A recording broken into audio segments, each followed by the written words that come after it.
Hello प्यारे बच्चों। तो कैसे हो आप सब। बहुत बहुत स्वागत है आप सभी का आज की इस वीडियो में। और आज की इस वीडियो में हम डिस्कस करेंगे क्लास 11th का आपका इंग्लिश का जो सब्जेक्ट है बच्चों, इसी के एनुअल यानी कि फाइनल एग्जाम 2025-26 के लिए हम लोग अपना एक मोस्ट इम्पॉर्टेंट जो सैंपल पेपर है बच्चों, इसी को सॉल्यूशन के साथ में समझ रहे थे, डिस्कस कर रहे थे, सॉल्व कर रहे थे। ठीक है, तो ये वीडियो हमारे इसी तीसरे वाले सैंपल पेपर के पार्ट नंबर 2 की रहने वाली है। ठीक है, और ये पार्ट 2 की वीडियो आप सभी बच्चों के लिए जिसका भी 13 फरवरी को, चाहे वो मॉर्निंग का बच्चा हो या फिर इवनिंग शिफ्ट का, 13 फरवरी को आपका जो फाइनल एग्जाम होने वाला है, इसके लिए बहुत इंपॉर्टेंट है। क्योंकि इस सेशन के अंदर हम लोग डिस्कशन करेंगे अपने सेक्शन नंबर सी को, यानी कि लिटरेचर वाले पार्ट को। और सेक्शन सी के अंदर जो आपकी दोनों बुक्स होती है ना बच्चों, इन सभी के हमने उन्हीं चुनिंदा इंपॉर्टेंट सिलेक्टेड और रिपीटेड क्वेश्चंस को लिया है जो हर साल एग्जाम में आते ही आते रिपीट होते रहते हैं। तो यहां से आपके 13 तारीख के पेपर में क्वेश्चन के आने के हाईली चांसेस हैं। इसीलिए मैं कह रहा हूं इस वीडियो को एंड तक जरूर देखिएगा, काफी अच्छी आपकी जो प्रिपरेशन है यहाँ पे हो जाएगी। यानी कि ये हमारे तीसरे सैंपल पेपर का पार्ट 2 है। और हाँ बच्चों, हम आपको जो भी 8 से 10 सैंपल पेपर करवा रहे हैं ना सॉल्यूशन के साथ में, अगर आपको कोई वीडियो मिस हो जाती है तो यहाँ पे आई बटन में आपको प्लेलिस्ट मिल जाएगी। ठीक है, कोई भी वीडियो हो आप उसे यहाँ से देख सकते हो। बाकी वीडियो अच्छी लगती है तो आप लाइक करके हमारा मोटिवेशन बढ़ा सकते हैं। ठीक है, और साथ ही साथ इस वीडियो को दोस्तों में शेयर कर देंगे तो उनकी भी तैयारी अच्छी हो जाएगी। कमेंट में अपना फीडबैक बताना और चैनल को सब्सक्राइब करके बेल नोटिफिकेशन को ऑल पे जरूर सेट कर देना। ठीक है, तो चलो बच्चों शुरुआत करते हैं आज के अपने पेपर सी के पार्ट 2 की वीडियो को। Are you ready? तो चलिए बच्चों शुरू करेंगे। ओके, तो फाइनली प्यारे बच्चों यहाँ पे आप देख सकते हैं आज की इस वीडियो का जो हमारा सेक्शन नंबर सी है लिटरेचर टेक्स्ट बुक्स का, वो यहाँ से स्टार्ट हो जाता है। अब देखो इसमें आपकी जो दोनों बुक्स हैं, ठीक है, इसके हर एक क्वेश्चन को, एक एक लाइन को, एक एक वर्ड को पूरा एक्सप्लेन करके आपको मैं समझाऊंगा। इसीलिए रिक्वेस्ट है बच्चों, प्रिपरेशन अच्छी करनी है तो मेरे साथ ये 1 घंटे आप जुड़े रहिए, आपकी बहुत अच्छी तैयारी हो जाएगी। ठीक है, चलिए बच्चों देखिए क्वेश्चन 10th क्या कहता है कि read the following extract carefully and answer the question that follow. ठीक है, 3 मार्क्स का रहेगा। आपकी जो हॉर्नबिल किताब है ना, उससे संबंधित जो पोएम्स होते हैं वहां से 2 एक्सट्रैक्ट लिए जाएंगे जिसमें से आपको किसी एक को अटेम्प्ट करना है। तो चलो हम पहले पोएम पढ़ेंगे और फिर इसके क्वेश्चन को। ठीक है, तो मैं पोएम को एक बार ना अंडरलाइन कर दूं अच्छे से। हाँ, अब इसको ध्यान से पढ़िए। देखिए क्या लिखा हुआ है, I am the poem of earth, मैं पृथ्वी की कविता हूँ। Sad the voice of the rain, धरती की मतलब जो बारिश की आवाज है उसने ये कहा कि मैं धरती की कविता हूँ।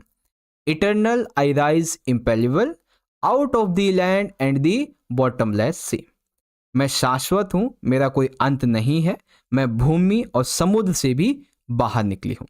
है ना। अब यहाँ पे अगर आप देखें तो 2 चीजें हैं। एक तो यहाँ पे पोएट है जो बात कर रहा है, और पोएट किससे बात कर रहा है, रेन से बात कर रहा है। ठीक है, the voice of the rain. अब इसमें हमारा एमसीक्यू क्या बनता है, एमसीक्यू ये है बच्चों कि who is the speaker in the above lines and who is I speaking to. ठीक है, तो इन लाइन में जो आपको स्पीकर दिख रहा है वो कौन है, स्पीकर है रेन।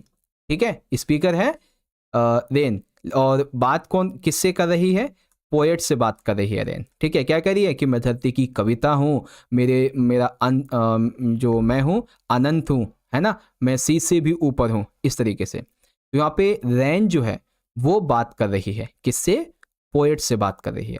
ठीक है, तो यहाँ पे 2 वॉइस है, रेन की और पोएट की, तो सी वाला सही है। ठीक है, second question, find out word from abstracts which means as which can not be scene.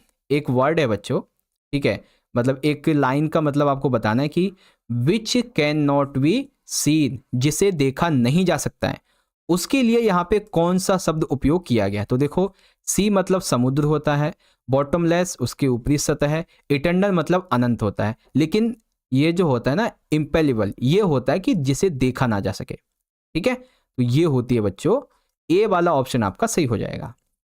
अब इसी कविता का एक छोटा क्वेश्चन है बच्चों कि how does rain justify it's claim I am the poem of earth. हमारी कविता की जो पहली ही लाइन है कि I am the poem of the earth, तो रेन आखिर ये किस तरीके से प्रूव करती है कि वही धरती की कविता है। ठीक है, तो कैसे प्रूव करती है, देखो, the rain narrates the journey of its life. ठीक है, जो बारिश है उसने अपनी पूरी लाइफ की जर्नी को यहाँ पे बताया है। कैसे, from birth to return to origin in mythical terms, यानी कि वो कैसे जन्म लेती है और कैसे वो मूल रूप में वापस आ जाती है धरती पे। ठीक है, the facts are scientific but the phrases that convey them are metaphoric and literacy. The whole journey of rain has poetic beauty and charm. ठीक है, देखो, वैसे तो बारिश जो है ऐसा कोई वैज्ञानिक तथ्य इसके बारे में नहीं बताया जाता इस वाक्यांश के बारे में, लेकिन हाँ, साहित्य में ये बात कही गई है और बारिश जो है वो पूरी तरीके से इस कविता में ब्यूटी लेके आ रही है। इसीलिए कहती है कि मैं इस धरती की कविता हूँ। वो अपने ओरिजिन के बारे में भी बताती है। ये चीज़ें हैं बच्चों। ठीक है, चलिए, पहली वाली कविता हो गई हमारी। अगली वाली कविता को डिस्कस करते हैं। तो अगली वाली कविता है आपकी जो फर्स्ट वाली कविता है उससे संबंधित है। तो चलो इसे भी पढ़ते हैं और अच्छे से समझते हैं। देखो क्या लिखा है बच्चों, सम 20-30 years later she did laugh at her at the snapshot. तकरीबन 20-30 साल हो गए थे और अब जाके उस तस्वीर को देख के वो हंसी। सी बेट्टी एंड डॉली शी हैड से, बेट्टी एंड डॉली को देखो वह कहती है। And look how they dressed us for the beach, और देखो उन्होंने कैसी ड्रेस पहनी हुई है। इसकी वजह से पोएट की जो मदद होती है वो उसको हंसी आती है। The C holiday was her past, mine is her dot, mine is her laughter. समुद्र के आसपास जब भी छुट्टियां मनाने गए थे ना पोएट की मदर, तो उसी टाइम पे वो हंसी थी, तो वही स्नैपशॉट यहाँ पे लिया गया था। What worry with the levered age of loose, लेकिन अब वो चली गई हैं तो उसी के दुख यहाँ पे बात की गई है। अब यहाँ पे क्वेश्चन है, क्या क्वेश्चन है, एक पॉइंट है, अ थिंक ऑफ पास्ट। ठीक है, अतीत में क्या घटना घटी थी। ठीक है, तो अतीत में बीच हॉलीडे की घटना घटी है। ठीक है, और मदर्स लाफ्टर, बीच हॉलीडे पे उसकी माँ हंसती है, ये है। तो यहाँ पे क्या होगा, ए और बी ये दोनों सही है। ठीक है बच्चों, तो option C is the correct. Second है, who are Betty and Dolly. तो कविता में बेट्टी एंड डॉली कौन है बच्चों, जो पोएट है हमारी उसकी मदर की कज़न है, और यही कज़न वहाँ जाती हैं बीच पे, है ना, और जो कि मतलब काफ़ी ऐसी ड्रेस पहनती है जिससे कि उसकी पोएट मदर को हंसी आ जाती है। अब इसी में एक छोटा सा क्वेश्चन है हमारा, the poets mother laugh at the snapshot. उसने देखा कि तस्वीर में उसकी माँ हंस रही है। What did his laugh indicate, और उसकी ये हंसी क्या इंडिकेट करती है। तो देखो, the dress and behaviour of her cousin Betty and Dolly made the poet's mother laugh. उसकी पोइट की जो माँ है ना, उसकी जो कजन्स थी बेट्टी और एंड डॉली, इन्होंने ना ड्रेस इस तरीके की पहनी हुई थी जिसकी वजह से और उनके बिहेवियर की वजह से उसकी माँ को हंसी आई। It is evident that they had put on some quaint dress which amused her. ऐसा स्टाइल था उनका फैशन टाइप में कि उसको हंसी आई। This laugh indicate her joy at remembering an incident connected with her past life, जो कि उसके अतीत की लाइफ को दर्शाता है। When she was quite young and free from tensions and worry life, तो ये जो उसकी हंसी वो क्या दर्शाती है, ये उसके यंग एज को दर्शाती है। ठीक है, जिसमें वो बिना किसी टेंशन के, बिना किसी चिंता के आराम से मस्ती कर रही थी। ठीक है, जब वो यंग थी। तो ये थी बच्चों आपकी दोनों जो पोएम्स हैं उसके क्वेश्चन आंसर और उसका ये वाला पार्ट। ठीक है बच्चों, आशा करता हूं अब आप समझ गए होंगे। चलिए, क्वेश्चन नंबर 11 है बच्चों, आपकी हॉर्नबिल किताब से ही लिया गया है। अब इसको देखते हैं कि इसमें क्या क्या क्वेश्चन पूछे गए क्या नहीं। तो देखो, ये आपका जो है ना प्रोफेसर गायतोंडे से संबंधित आपका जो चैप्टर है द एडवेंचर, उससे लिया गया है।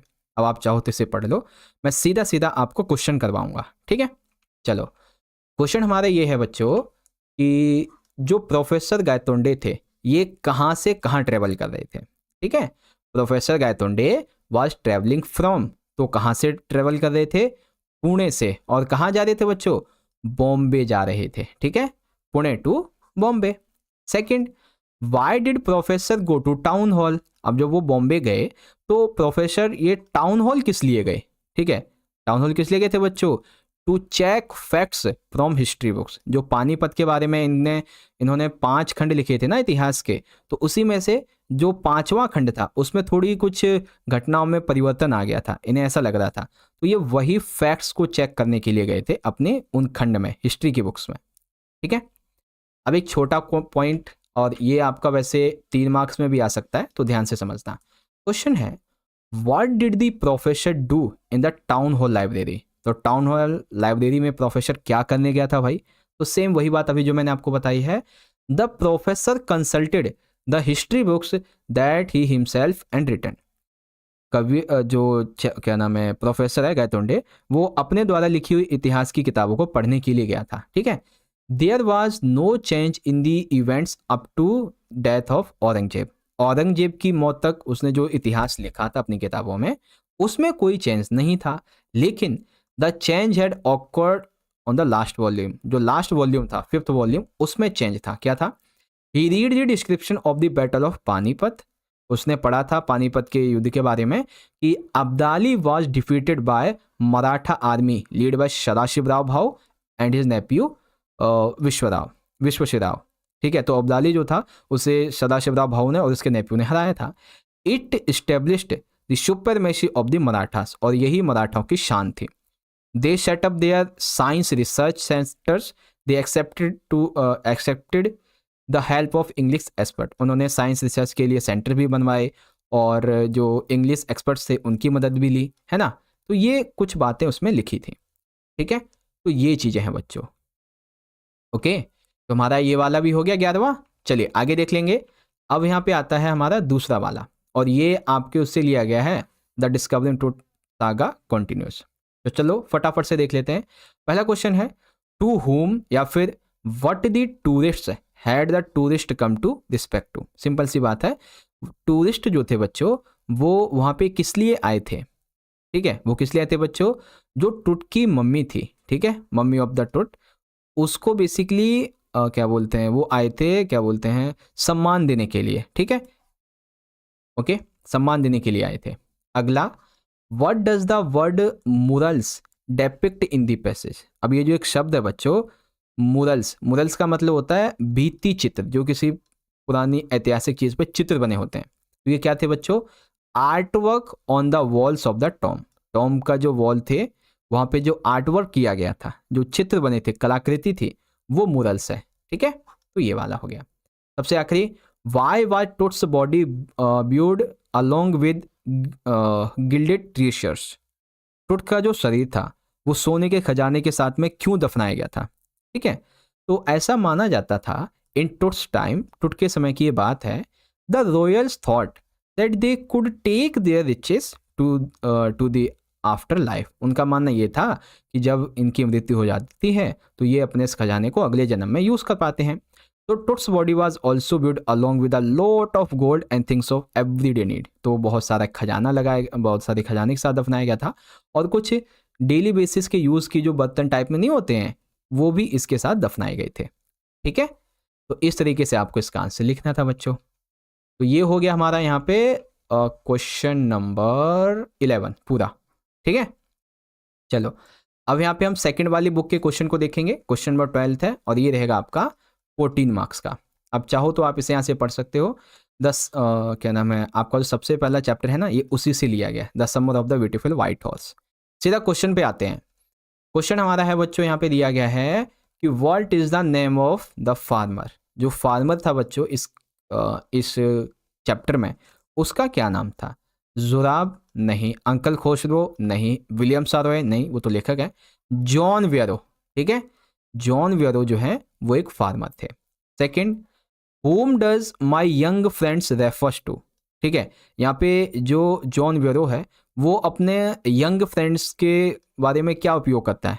ठीक है, मतलब यंग फ्रेंड्स को किसे बोला उसने? तो आराम और मुराद, उससे बोला इसने यंग फ्रेंड्स।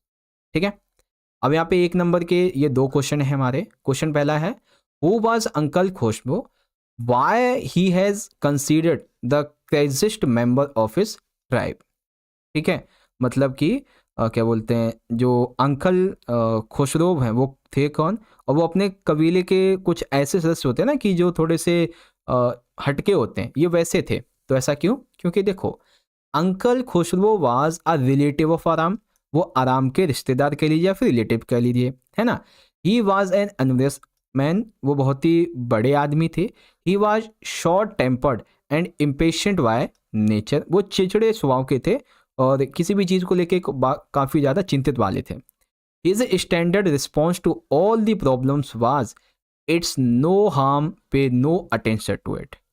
ठीक है, उनका सभी समस्याओं के प्रति एक ही जवाब था, इसमें कोई बुराई नहीं है, इस पर ध्यान ना दें। किसी भी समस्या पे उनका ये मानना था कि इट इज़ नो हार्म, इसमें कोई बुराई नहीं है, पे नॉट अटेंशन टू इट, इस पर कोई ध्यान मत दो। ये उनका करेक्टर था। ठीक है, फोर्थ क्वेश्चन है, इसमें थोड़ा आपको दिमाग लगाना है। देखो, trust and honesty were the hallmark of the tribe the two boys belongs to. देखो, ट्रस्ट हो गई यानी कि विश्वास, हॉनेस्टी यानी कि ईमानदारी, ये दोनों हॉलमार्क हैं जिस गार्गोलियन ट्राइब से ये दोनों बच्चे बिलोंग करते थे। तो आपको इसी को इलिस्ट्रेट करना है विद एग्जांपल। तो लिखेंगे Garoghlanian family known for his trust and honesty. ठीक है, जो गार्गोलियन परिवार है वो ईमानदारी और विश्वास के लिए जाने जाते थे। Aram could not believe that Mourad stolen the horse. ठीक है, जब वो मुराद है ना, सुबह 4 से 5 के आसपास में आराम की खिड़की पे आके टक टक करता है घोड़े के साथ में, तो आराम इस बात पे विश्वास नहीं करता कि भाई ये घोड़ा चुरा के लेके आया होगा, है ना, और इस बात पे विश्वास नहीं करता है कि उसे वो घोड़ा खरीदा होगा। According to the boys stealing meant stealing something for money. बच्चों के माध्यम से चोरी क्या थी, कोई ऐसी चोरी जो पैसों के लिए की जाए। John Byro could not suspect the boys of stealing his horse. ठीक है, जॉन वेरो को मतलब जॉन वेरो ने इन्हें कोई भी सज़ा वगैरह नहीं दी और मना कर दिया कि भाई तुमने घोड़ा नहीं चुराया होगा, ऐसा कुछ। ठीक है बच्चों, तो ये हमारे चैप्टर 1 से MCQs हो गए और क्वेश्चन भी हो गए। अब हम 12th का जो हमारा दूसरा वाला पार्ट है इसको पढ़ेंगे। तो इसमें मिस पियर्सन यानी कि जो आपका मदर्स डे वाला चैप्टर है उससे लिया गया है। ओके, चलो सीधा क्वेश्चन देख लेंगे हम। तो क्वेश्चन फर्स्ट है हमारा, how does miss Pearson describe her family members. तो मिस पियर्सन ने अपने फैमिली मेम्बर्स को किस तरीके से डिस्क्राइब किया है। क्या उनकी फैमिली जो थी वो काफ़ी प्लीजेंट और हेल्पफुल थी उनके लिए? बिल्कुल भी नहीं। क्या उनकी फैमिली उनके लिए हार्डवर्क करती थी? बिल्कुल भी नहीं। उनको दिमाग से क्या नाम है हेल्प करती थी? नहीं। बल्कि उनके फैमिली के मेम्बर चाहे बच्चे हो, ठीक है, डोरिस हो गई, स्टिल हो गया, उसके पति हो गए, जो भी थे, तो वो सब के सब शेल्फिश थे और थॉटलेस थे। वो अपनी माँ के बारे में, अपनी पत्नी के बारे में कुछ नहीं सोचते थे। ठीक है, तो सी वाला सही है। दूसरा question, when do miss Pearson miss Fitzgerald get back their original slaves. आप सभी को पता है उन्होंने अपने बॉडी का ट्रांसफर कर लिया था एक दूसरे में, स्लेव्स का। तो ये पूरी तरीके से नॉर्मल कब हुआ? तो नॉर्मल कब हुआ था बच्चों? When the situation got out of hand. नहीं, नॉर्मल नहीं, अभी तो बात ये हो रही है कि कब इन्होंने चेंज किया था दरअसल। ठीक है, फर्स्ट टाइम तो कब चेंज किया था? जब मिस पियर्सन को ये लगा, ठीक है, कि भाई मेरा परिवार बहुत ही ज़्यादा आगे निकल चुका है इस मामले में, तो अब कुछ तो करना पड़ेगा। तो फिट्जगेराल्ड ने उन्हें सलाह दी थी कि हम आपस में अपनी स्लेव्स चेंज कर लेते हैं जादू से, मैजिक स्पेल से, और मैं आपके परिवार को एकदम सही करके वापस से आपको आपके में और मैं अपने आप में पहुंच जाऊंगी, है ना। तो जब सिचुएशन पियर्सन के हाथ से निकल गई तब उसने मजबूरी में ये किया था। ठीक है, तो ऑप्शन ए करेक्ट है। अब इसमें 1 नंबर का हमारा क्वेश्चन है, how was miss Pearson different from miss Fitzgerald. तो देखेंगे मिस पियर्सन जो थी वो काफ़ी प्लीजेंट थी और काफ़ी चिंतित महिला भी थी अपनी फैमिली के बारे में। ठीक है, बहुत ही शांत स्वभाव की थी और चिंतित महिला थी। But other hand miss Fitzgerald जो थी वो काफ़ी ओल्ड भी थी, हैवी भी थी, और एक स्ट्रॉन्ग और सिंस्टर पर्सनैलिटी होती है वो थी उनकी। Miss Pearson was soft spoken with a touch of sublimation, while Miss Fitzgerald had a deep voice which elicit Asian। जो पुरानी प्राचीन भाषा नहीं होती है वैसी भी बोलती थी, क्योंकि जादू करने वाले तो भाई बोलते हैं ना। चौथा, What is Miss Fitzgerald opinion about Charlie Spence। तो जो डोरिस का वो होता है ना, क्या नाम है, बॉयफ्रेंड, उसी के नहीं, ये तो वो है, हाँ ठीक है, चार्ली स्पेंस उसी के बारे में है। तो देखो, miss Pearson believes that Charlie Spence is buck-toothed and half-witted and she would not like to be seen dead with a flu like Charlie Spence। ठीक है, वो क्या कहती है चार्ली स्पेंस के बारे में बच्चों?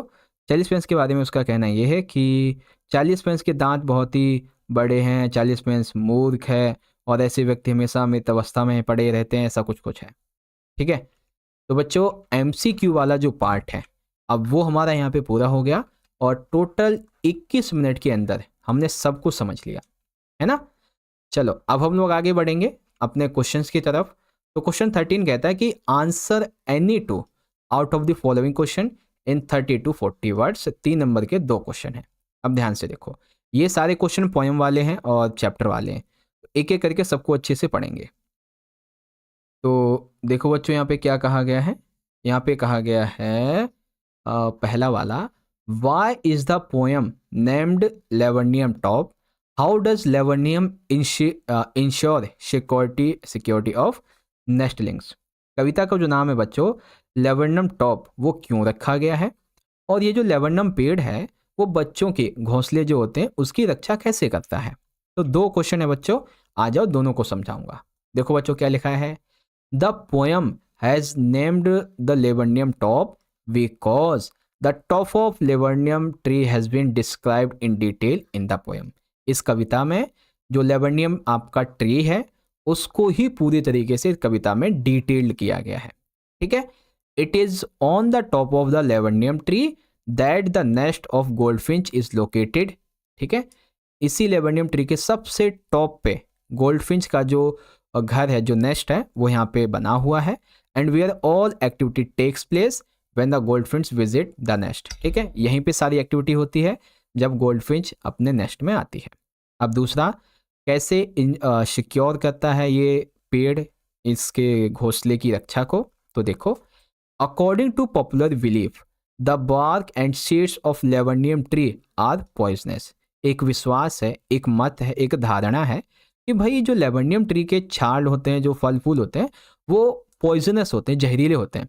सो predators normally do not come near to the tree. इसीलिए जो शिकारी होते हैं ना, वो उस पेड़ के आसपास तक नहीं मंडराते। अपार्ट फ्रॉम दिस, इसके अलावा एक और कारण है, it's yellow flowers and yellowing leaves in the ottoman season complemented by the yellow colored feathers of goldfinch help in confirming the nestling from the predators। जो आसमान में शिकारी होते हैं ना, कुछ पक्षी बाज टाइप में, तो वो क्या करते हैं कि ऐसे छोटे छोटे घोंसलों को देख के उनका शिकार करते हैं। लेकिन जो लेवर्नियम ट्री है ना, उसके पीले फूल हो गए, पीले पत्ते हो गए, उसका जो पीला कलर है, ठीक है, लेवर्नियम ट्री का टॉप का, वो इस चीज़ से रक्षा करता है उसकी। इसके अलावा जो गोल्ड फिंच के फीदर्स होते हैं, ठीक है, पीले पीले पंख, वो भी रक्षा करते हैं उसकी। किससे? शिकारी से। बस हो गया आंसर।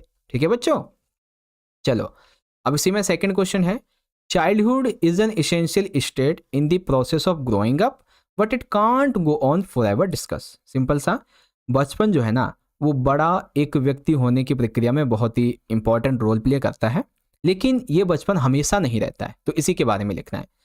तो भाई बचपन तो बचपन ही होता है, उसके बारे में क्या ही कहें। मासूमियत, पवित्रता, बिना ईगो के जिंदगी जीना, बचपन बचपन होता है। बड़े हुए तो पता चला बचपन कितना अच्छा था। खैर चलिए यहाँ पे आते हैं। Childhood is an important stage in the growing up process of every person. हर वो व्यक्ति बड़े होते हैं, उनकी बड़े होने की प्रक्रिया में सबसे कोई अच्छा समय होता है, तो वो होता है चाइल्डहुड। क्यों? क्योंकि the human infant is completely dependent on others but during childhood he gains physical, emotional and mental strength. जब एक व्यक्ति बच्चा होता है तब उसका फिजिकल जो डेवलपमेंट है, इमोशनल डेवलपमेंट है, मेंटल स्ट्रेंथ है, ये होती है। As well small child grows in size, other abilities also develop. जब बच्चा धीरे धीरे बड़ा होता है तो उसका शारीरिक जो है वो भी बड़ा होता है, और जो उसके अंदर एबिलिटीज हैं वो भी बड़ी होती हैं। This stage is an important milestone in human development. जिस बच्चे का चाइल्डहुड अगर अच्छे तरीके से निकला है तो डेफिनेटली उसका यंग और ओल्डर एज वो भी अच्छी निकलेगी, लेकिन ये चाइल्डहुड कभी भी लौट कर वापस नहीं आता है। ठीक है, ये चीज़ें हैं। और चाइल्डहुड सबसे अच्छी एक टाइम माना जाता है बच्चों, माना क्या जाता है वो है ही चाइल्डहुड जो है। मान लो भाई आपके पूरे ज़िंदगी का सबसे अच्छा स्टेज होता है, लेकिन उस टाइम पे ये चीज़ हमें नहीं पता होती, जब हम बड़े हो जाते हैं ना तब हमें पता चलती है। चलिए अगला question, what happened when professor Gaitonde went ahead to occupy their chair on dais. ठीक है, तो वो जो सभा चल रही होती है ना, वहाँ पे किसी गेस्ट की चेयर खाली होती है, तो जब ऑक्यूपाई करने के लिए जाते तो क्या होता है, तो देखो, when professor Gaitonde went ahead to occupy their chair on the dais the audience protested विमेंटली।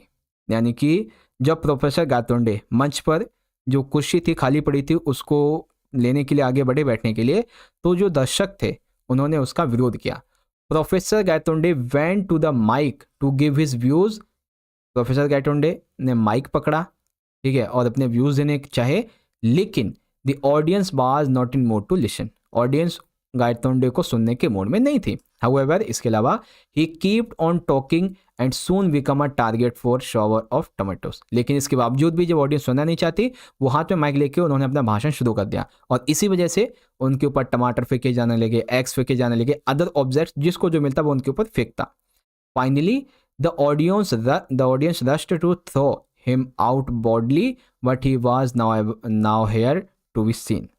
ठीक है, अब क्या हुआ, जो ऑडियंस थी वो क्या नाम है, क्या नाम है, उसको देखकर चीज़ें फेंकने लगी, और फिर बाद में देखा कि जब शांत हो गया माहौल तो वो था ही नहीं वहाँ पे, गायतोंडे वहाँ से चला गया था, है ना।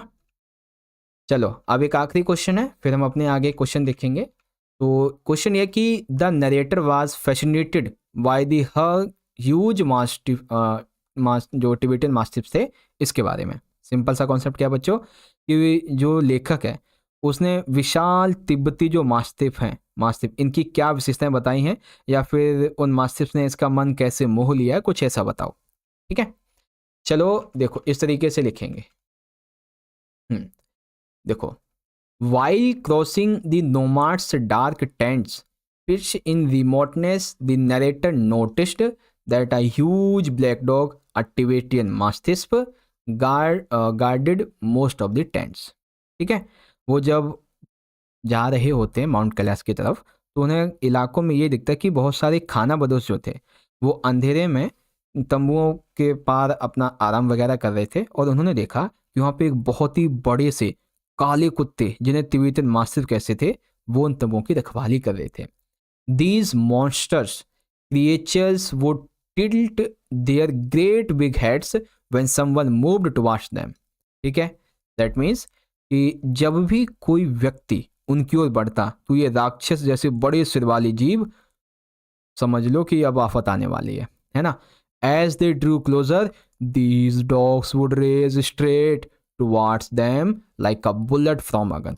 कोई भी अगर उनके सामने जाता, कोई अजनबी, तो ये एकदम से जैसे गन से बुलेट निकलती है, वैसे ही उसके ऊपर एकदम से अटैक कर देते हैं। These dogs were pitch black and usually more bright and red colors. ठीक है, वो कुत्ते काले रंग के होते थे, आमतौर पे चमकीले लाल रंग के कॉलर भी पहनाते थे इनके जो मालिक होते थे। They barked furiously with their gigantic jaws and were so fearless that they run straight into the path of their vehicle. ठीक है, वे अपने विशाल जबड़ों से भौंकते बड़ी तेजी से, और वे इतने निडर होते थे कि किसी के भी पीछे भाग देते थे, किसी से नहीं डरते थे। They would chase them for about 100 metres, वो 100 मीटर तक उनका पीछा करते थे। The narrator could understand why Tibetan Mastiffs became popular in Chinese imperial courts as hunting dog. राजशाही दरबार में इन डॉग्स को क्यों आखिर शिकारी डॉग्स के रूप में उपयोग किया जाता था, आज ये लेखक को समझ में आ गया। ठीक है, तो प्यारे बच्चों, इस तरीके से आपको इसका आंसर लिखना था, और मैंने सारे के सारे आपको बता दिए। चलो अब हम अपने सेकंड वाले बुक के जो क्वेश्चंस हैं 3-3 नंबर के, उन्हें देखेंगे। तो क्वेश्चन है बच्चों, how according to you can peace and liberty be mention in a state, answer the context of the tale of melon city.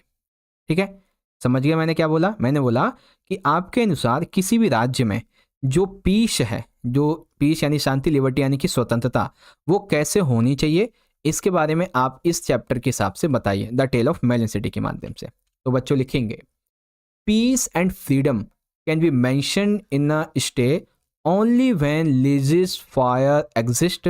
That is the principle of non-interference by the king in the activities of the citizens. इसका मतलब है कि राज्य में शांति और स्वतंत्रता तभी कायम रह सकती है जब किसी भी प्रकार का कोई भी व्यक्ति या फिर कोई भी राजा, कोई भी सरकार हस्तक्षेप ना करे। ठीक है, यानी कि नागरिकों की गतिविधियों में राजा कोई हस्तक्षेप ना करे, तभी पीस और फ्रीडम लागू हो सकते हैं। हाउएवर, हालांकि द किंग और government must maintain law and order in the absence of which entry में स्प्रेड इन द स्टेट। ठीक है, क्या बातें कही हैं? दो बातें कही गई हैं। पहली बात तो ये कि भाई राजा हो गया, सरकार हो गई, वो नागरिकों की जो अभिव्यक्ति की आज़ादी है उसमें कभी भी इंटरफेस ना करे। दूसरी बात ये कही गई है कि राजा हो या फिर गवर्नमेंट हो, वो कुछ कानून, कुछ ऑर्डर लेके आए जिससे कि ज़्यादा नुकसान ना हो स्वतंत्रता से किसी का, है ना, ये चीज़। There should be a happy balance between state interference and the rights of citizen. ठीक है, राज्य की ताकत, शांति, इसको और नागरिकों के जो अधिकार है इसमें बैलेंस बना के रखना चाहिए। Only then can expect peace and freedom to prevail in the state. इसी तरह से जो शांति है वो कायम की जा सकती है। ठीक है, चलो अब इसी में हमारा अथवा क्वेश्चन है, a mother's work is never done, do you agree? Explain on the basis of the play and day to day life. देखो बच्चों, आपका जो चैप्टर है मदर्स डे, उसके हिसाब से आपको ये बताना है कि एक माता का जो काम है, एक माँ का काम, ये कभी ख़त्म नहीं होता। ठीक है, अब इसके बारे में थोड़ा ध्यान से समझो। ये आप समझ लो कि आपके लिए एक मोटिवेशन चीज़ भी है और इमोशनल चीज़ भी है। अब इसको थोड़ा ध्यान से समझना आपके लिए बहुत ज़रूरी है। ओके, एज ए चाहे आप बॉय हो, एज ए चाहे आप गर्ल हो, दोनों के लिए ये बात जो अभी मैं बता रहा हूँ ये बहुत ज़रूरी है। देखो, इस वर्ल्ड में, इस दुनिया में अगर कोई है जो तुम्हें बहुत अच्छे से समझता है, तुम्हें लगता है कि वो तुम्हारा पार्टनर है, तुम्हें लगता है कि वो तुम्हारा फ्रेंड है, तुम्हें लगता है कि वो तुम्हारे पापा हैं, नहीं, इनमें से कोई नहीं। अगर दुनिया में तुम्हें कोई तुमसे अच्छा जानता है तो वो तुम्हारी माँ है, क्योंकि माँ ने तुम्हें दुनिया में आने से पहले 9 महीने पहले से तुम्हें जानती है। 9 महीने पहले से तुम्हें, दुनिया से पहले वो तुम्हें अंदर ही अंदर खिला रही है, पढ़ा रही है, सिखा रही है ना। तो माँ से बड़ा कोई नहीं। यही बात यहाँ पे कही गई है कि एक माँ का जो काम है वो कभी खत्म नहीं होता। A mother's work is never done. I agree with that, और मैं इस बात से बहुत ही अच्छी तरीके से सहमत हूँ। A mother's work endlessly from morning till night as does miss Pearson. जैसे कहानी में मिस पियर्सन सुबह से रात तक काम करती रहती, ऐसे ही हमारी माताएं भी एंडलेसली, यानी कि हमेशा काम ही करती रहती सुबह से शाम तक। In the story mother's day, miss Pearson works endlessly for her family without any expectations from them. Mother's day जो कि ये चैप्टर है आपका, इसमें मिस पियर्सन बिना किसी एक्सपेक्टेशन के काम करती रहती सुबह से लेके रात तक। She does all the household chores, वो घर के सारे काम करती। She takes order from all the family members, वो हर एक फैमिली मेम्बर के ऑर्डर लेती, उन पे काम करती। ठीक है, तो इसीलिए बच्चों, जब भी आपको समय मिले अपनी माँ के साथ बैठो, थोड़ा उनसे बातें करो। ठीक है, और अगर आप लड़की हैं चाहे लड़के हो, मम्मी का थोड़ा हाथ बटाओ। मम्मी को बहुत खुशी मिलती है इस चीज़ से। ठीक है, कि मेरी बेटी मेरा हाथ बटा रही है काम में, मेरा बेटा मेरा हाथ बता रहा है। या फिर आपका कोई सुझाव है, आपकी कोई फीलिंग है, कुछ कहना चाहते हैं आप, तो कमेंट में ज़रूर बताइए। मैं आपके जो विचार है उसको ज़रूर से सुनना चाहूँगा बच्चों। ठीक है, देखते हैं कौन कौन से बच्चे कुछ कमेंट करके यहाँ पे बताते हैं मुझे। ठीक है, मैं सुनना चाहता हूँ कि आपके क्या क्या विचार है माँ के बारे में। ठीक है, माँ की इंपॉर्टेंस के बारे में देखना चाहता हूँ मैं भी कि बच्चे क्या सोचते हैं। ठीक है, चलो बच्चों, फटाफट से कमेंट करो अपने विचार। बाकी हम लोग वापस से चलते हैं क्वेश्चन की तरफ।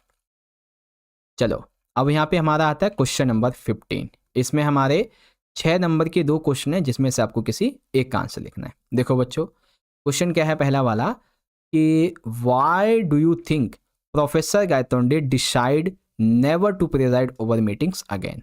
ठीक है, आप ऐसा क्यों सोचते हैं जो प्रोफेसर गायतोंडे हैं वो अब कभी भी किसी भी प्रकार की जो बैठक है उसकी अध्यक्षता नहीं करेंगे।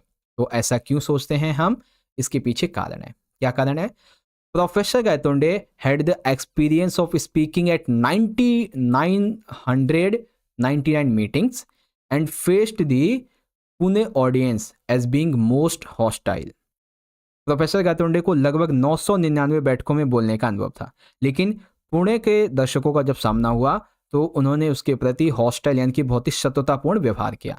During his visit to the other world he found a lecture going on at Azad Maidan. ठीक है, दूसरी दुनिया की उन्होंने अपनी यात्रा के दौरान देखा कि आज़ाद मैदान में एक व्याख्यान चल रहा था, एक लेक्चर चल रहा था, और वहाँ देखा the presidential chair on the stage was unoccupied. वहाँ पे जो प्रेजिडेंशियल चेयर थी वो अभी अनऑक्यूपाइड थी, कोई नहीं बैठा था।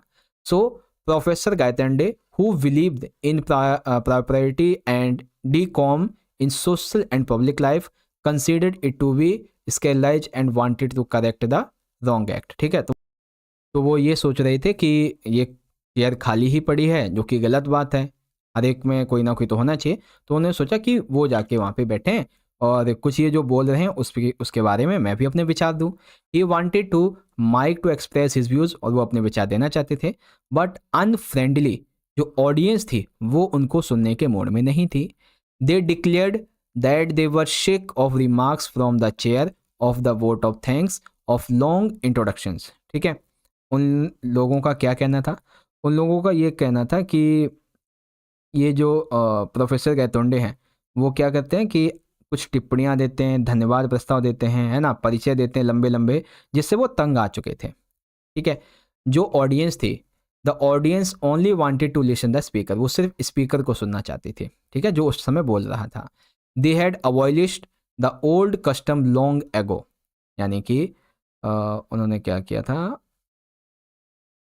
ऑडियंस ने पुरानी सभ्यताओं को, पुरानी परंपराओं को एक तरीके से खत्म कर दिया। The presidential chair was just symbolic, अब प्रेसिडेंशियल चेयर जो थी वो सिर्फ एक प्रतीक रह गई थी और कुछ नहीं। The crowd interrupted professor Gaitonde in his lecture and pushed him with forced bodily. This was a very harrowing experience for the eminent historian and he decide never to preside over meetings again, और इसलिए उसने decide किया कि अब वो meeting कभी नहीं करेगा। ठीक है, इस तरीके से। अब इसी में हमारा अगला क्वेश्चन है कि what are the facts that are known about the king Tut's lineage. ठीक है, लिनिएज यानी कि जो टुट का पूरा फैमिली बैकग्राउंड है। ठीक है, कब कब कौन कौन सा पारिवारिक वंशाक्रम रहा है उसके बारे में। तो चलो पारिवारिक वंशाक्रम को ध्यान से समझ लेते हैं बच्चों, कब कब कौन कौन आया, किसने क्या क्या किया, और इससे आपको चैप्टर की थोड़ी इन्फॉर्मेशन भी मिल जाएगी एक्स्ट्रा।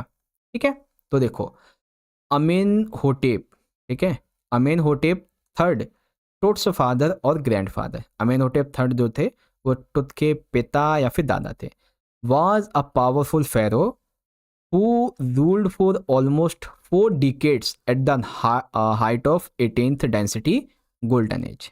ठीक है, टुट के पिता दादा या फिर टुट के पिता हो गए या फिर दादा के लीजिए अमेनहोटेप थर्ड, ये एक शक्तिशाली फेरो थे जिन्होंने 18वें राजवंश के गोल्डन एज यानी कि स्वर्ण युग की ऊंचाई पे तकरीबन 4 डिकेड्स का मतलब होता है 40 साल, इतना शासन किया। अब इन्हीं का सन आया Amenhotep fourth, succeed him and initiate one of the strangest periods in the history of ancient Egypt. ठीक है, इजिप्ट। अब इसका जो वंशज था वो कौन बना? Amenhotep third. और जब ये वंशज बना इनका तो इसने इतिहास में, प्राचीन इजिप्ट में, प्राचीन मिस्र में कई परिवर्तन किए, जैसे कि the new pharaoh promoted the worship of Aten. इसने किसकी पूजा करवानी शुरू कर दी? अटेन की। अमून की जगह अटेन की पूजा करवानी शुरू कर दी, और जो कि संडिस के थे। And changed his name to Akhenaten. Amenhotep four ने अपना नाम अखेनाटेन करवा लिया, जिसका मतलब था अटेन का दास। And moved the religious capital, इसने जो राजधानी थी, धार्मिक राजधानी, उसको चेंज करके, जो कि पहले थीबिस थी, ठीक है, ये एक ही साथ है, थेब्स थी बेसिकली, अब उसको क्या बना दिया था? अखेनाटेन बना दिया। नाउ नोन एज अमामा, जो कि अभी अमामा के नाम से जाने जाते हैं। He further shocked the country by attacking Amun a major god, smashing his images and closing his temples. उसने ना सिर्फ गॉड अटेन की पूजा करवाई, ठीक है, अपना नाम भी चेंज कर लिया, धार्मिक राजधानी भी चेंज कर ली, अमून के जो मंदिर थे वो तोड़ दिए, उसकी जो इमेजेस थी उनको बेसिकली क्या कर दिया? स्मैश करने लगे। आफ्टर अखेनाटेन दैट्स, अब ये जब अमेनहोटेप थर्ड जो कि अखेनाटेन बन चुका था, उसने नाम चेंज कर लिया था। तो उसकी जब डेथ हुई तो एक मिस्टीरियस रूलर जिसका नाम था समेन खेरे, वो यहाँ पे आया, उसने राज किया। उसके बाद में जो टूटन खातेन था उसने यहाँ पे फिर राज किया। ये बातें हैं, ठीक है। तो 4 के बारे में बताएंगे, अमेनहोटेप III, अमेनहोटेप IV, और फिर यहाँ पे आ जाएगा समेनखेर, और फिर आपका टूटन खातेन। ओके बच्चों, तो इस तरीके से क्वेश्चन हमारा 15 में पूरा हो गया और इसके आंसर भी। अब यहाँ पे क्वेश्चन आता है हमारा 16। इसमें पूछा गया है answer any one of the following 120 to 150 words in 6 marks. Question है the address is a story of human condition created after the war, comment. Simple सा क्या करना है बच्चों, आपको सिर्फ ये बताना है कि जो आपका चैप्टर है द एड्रेस, ये कैसा चैप्टर, एक ऐसी स्टोरी है जो कि मानवीय जो प्रतिक्रिया है या फिर मानवीय जो स्थिति है वॉर के ख़त्म होने के बाद की, उसको दर्शाता है। Human condition created after the war, युद्ध के बाद में मानवीय जो घटना होती है उसको दर्शाता है। तो चलो, बहुत ही सिंपल सा आंसर है बच्चों। देखो, war brings with it death and destruction. चाहे छोटा युद्ध हो या चाहे बड़ा युद्ध हो, युद्ध हमेशा अपने साथ मौत और विनाश लेके आता है। It kills the subtle feelings of the love and sympathy. ये लोगों के अंदर प्यार की और सहानुभूति की जो फीलिंग्स है उसको मार देता है। This is what happens in the story, और हुआ भी यही इसी स्टोरी में। The narrator's mother leaves all her valuable with acquaintance a woman during the war. इस चैप्टर में जो लेखिका है उसकी जो मदर थी, युद्ध के दौरान वो अपनी वैल्यूएबल चीज़ों को अपनी वुमेन फ्रेंड के पास छोड़ के गई। The mother dies and many years later the narrator visits the woman to see her mother's things. ठीक है, बहुत साल हो गए युद्ध को, अब उसकी जो क्या नाम है, अब जो पोएट है, ठीक है, वो अपनी माता की जो चीज़ें हैं उसको लेने के लिए उस महिला के घर पे जाना चाहते थे, जो एड्रेस उसे मिला। वट द वुमेन का मतलब हो गया जो एक सेकेंड, एक लेडी है ना जिसके घर पे ये जाती है, not show any human feelings towards him. ठीक है, जब लेखिका जाती है ना उस औरत के घर पे, अपनी माँ के दोस्त के घर पे जहाँ पे चीज़ें पड़ी होती है उसकी माँ की, तो वो जो है उसके प्रति कोई मानवीय भावना नहीं रखती है। रादर, इसके अलावा, she behaves with a very hard heart, वो उसके साथ में कठोर तरीके से व्यवहार करती है। She does not even allow to narrator to come inside and sit for a while. उसने नरेटर को गेट से ही जाने के लिए कह दिया और उसने इतना तक नहीं बोला कि आओ अंदर बैठ जाओ, थोड़ी देर साइड में बैठो, इस तरीके से। It's a not convenient for me now, she says very clear. उसने बोला मेरे लिए अभी ये सही समय नहीं है, तुम जाओ, ऐसा कुछ। I can not see you some और अदर टाइम, मैं तुम्हें अभी क्या कभी देखना नहीं चाहती हूँ। And then she close the door, और उसने डोर बंद कर दिया। Thus with that war reveals the world not only a physical level but also an emotional and spiritual level। एक युद्ध ना सिर्फ किसी को मेंटली बल्कि फिजिकली भी बहुत ज़्यादा नुकसान पहुंचाता है, इमोशनली भी और धार्मिक तौर पे भी। ठीक है, तो ऐसे करके आपको बताना था। ओके बच्चों, अब हम इसी का जो अगला वाला क्वेश्चन ये डिस्कस करेंगे, और ये क्वेश्चन काफ़ी इंपॉर्टेंट है। क्वेश्चन है describe the efforts that Andrew made in order to bring the still born baby back to life. जब जो मॉर्गन को 20 साल के बाद अपना बेबी होने वाला होता है, डिलीवरी होती है, तब वो डॉक्टर एंड्रयू का वेट कर रहे होते हैं। अब जब डिलीवरी होती है तो जो मॉर्गन होती है वो तो हो जाती है बेहोश, ठीक है, और उसका जो बच्चा होता है वो भी स्टिल बॉर्न, यानी कि जिसमें सांस नहीं होती है, इस तरीके का बच्चा पैदा होता है उसको।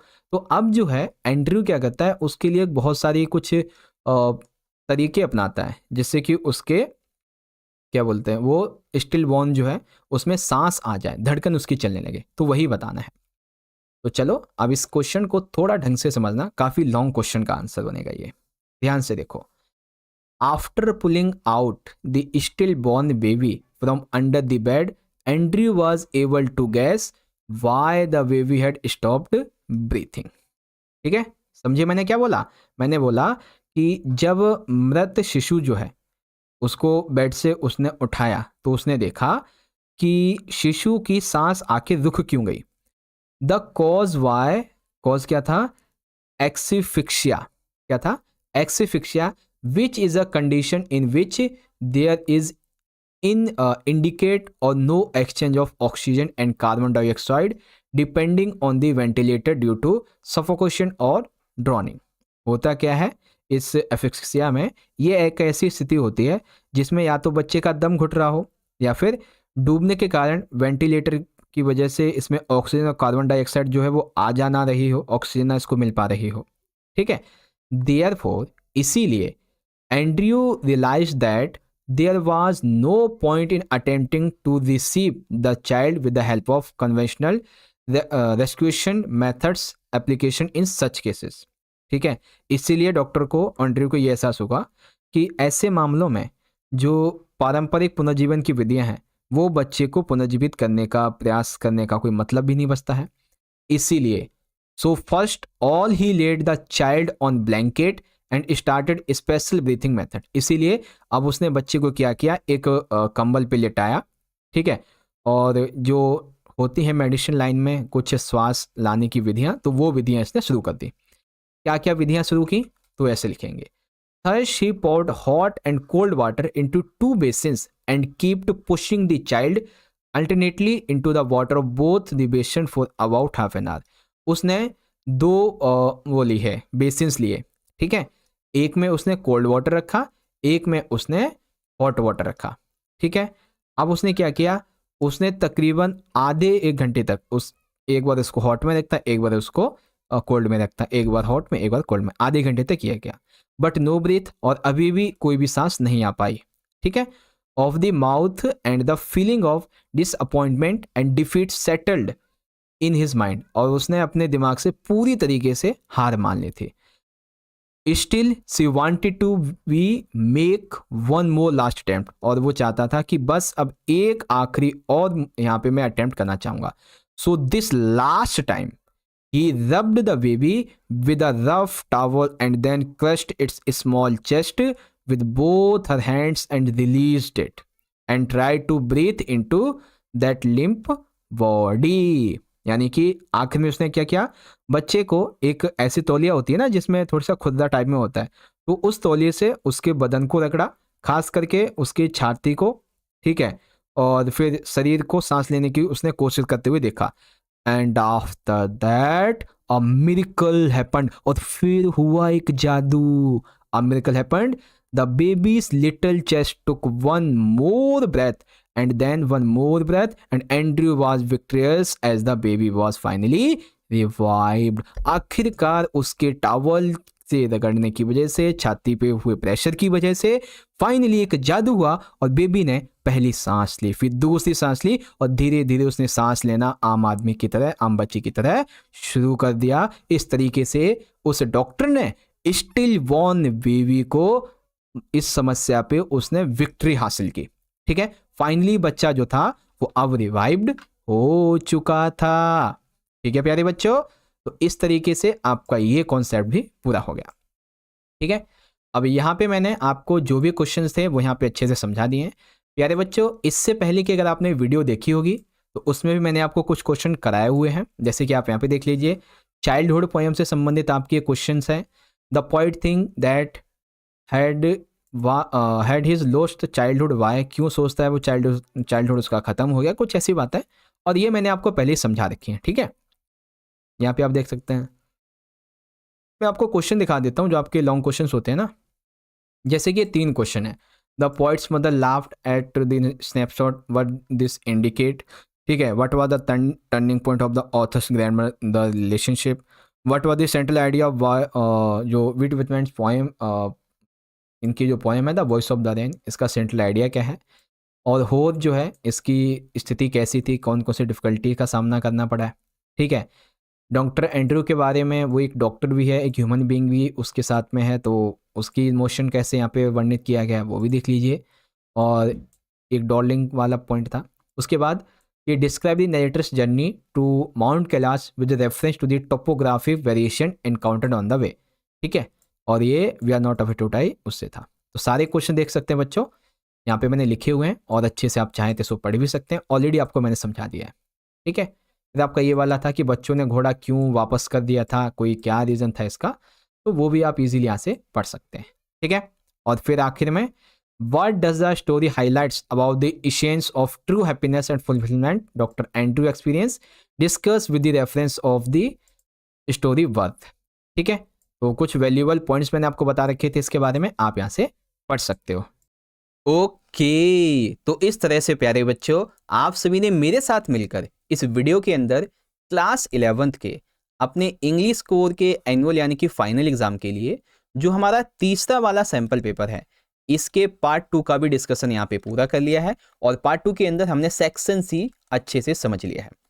अब आप सभी बच्चे एक बार मुझे कमेंट बॉक्स में ना अपना फीडबैक बताओ कि जो भी हम आपको ये सैंपल पेपर करवा रहे हैं इससे कितनी हेल्प आपको मिल रही है, क्योंकि हम भी जानना चाहते हैं कि हमारी जो मेहनत है वो कितनी रंग ला रही है आपके लिए।